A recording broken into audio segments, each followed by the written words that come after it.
Hello everyone. In this video, we will see how to view recently deleted apps on an iPhone. So let's get into it.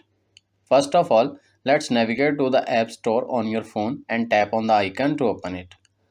Once you are in the App Store, tap on the profile picture at the top right side.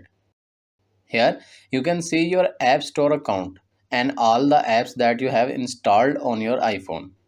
Tap on Apps to see the list of apps. Here you can see the open and update options next to the app logos indicating that these apps are installed on the iPhone.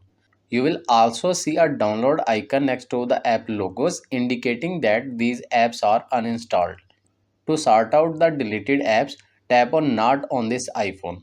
All these apps are deleted from this iPhone and you can also find the deleted date under the app name.